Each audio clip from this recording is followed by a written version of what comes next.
I love my Sony A7C Mark II, but there's one thing that's been bothering me, and it's this. Where's my pinky supposed to be resting?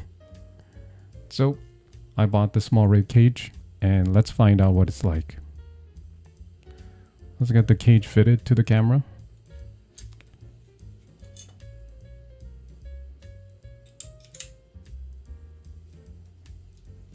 So, the most important thing. I love the design. It looks rugged without looking either tacky or bulky. In comparison, I didn't like the Lumix S9 cage that I reviewed a couple weeks ago. But this cage for the A7C II is such a huge improvement over this. It just looks more rugged and looks a bit more classy. Also, functionality wise, there's mounting points on every side. There's a lot of them. Especially like the cold shoe slots on both sides. Also, there's a secondary mounting screw that secures the cage to the camera body. So there's no worries about either bending or twisting the frame. So that's a really nice touch. Other than the design, there are three main reasons I really like this cage. First of all, I love the ergonomics. It's very comfortable to hold. Especially love the angled surface here, and also the groove for your index finger.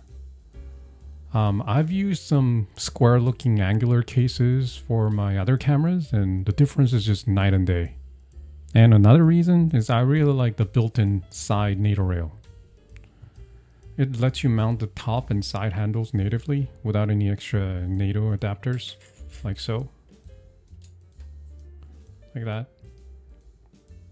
I mean, it's too bad that there isn't one up top here. But at least it's nice to have the side one, nonetheless.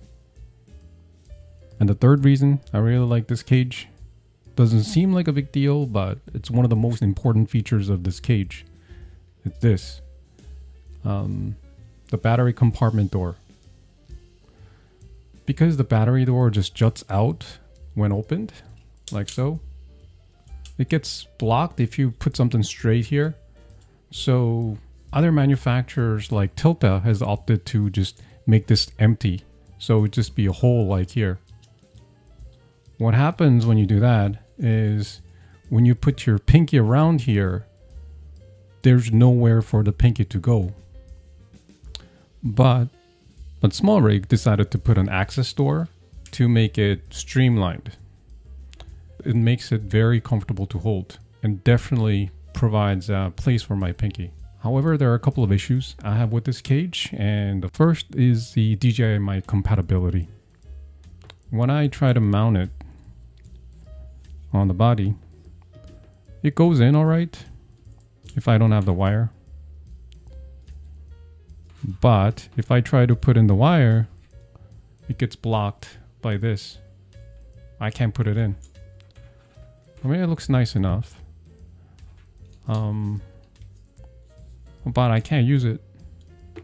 So if I turn it around, try it the same way, I can't. Because of the design.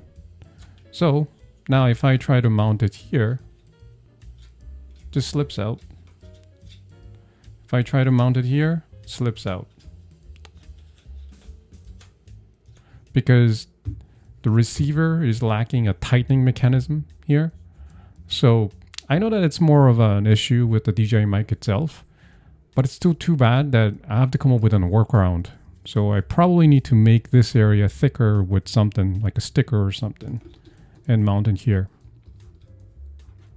And the next issue that I have with this cage is the position over the mode switch dial of this frame. It's difficult to turn the dial freely, especially one-handed. It's very hard to do.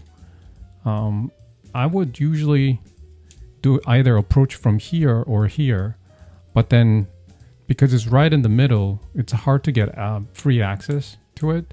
So had the frame been either up front or slightly in, or however, just not in the middle, it would have been easier to turn the dial. Now let's wrap this up by actually mounting some mini cinema rig stuff.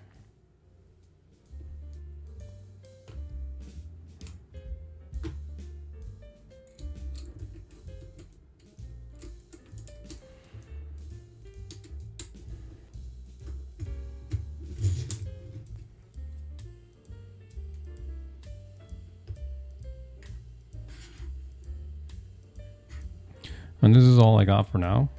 But obviously you could mount a lot more stuff here. So overall, I love the design and really like the handling as well. I mean, they could have paid a bit more attention to the DJI Mic 2 compatibility issue since it's a common gear nowadays. But other than that, I recommend it 100% and I'm definitely keeping it. So I'll be making more videos like this. So please subscribe if you like this video and I'll see you guys later. Bye bye.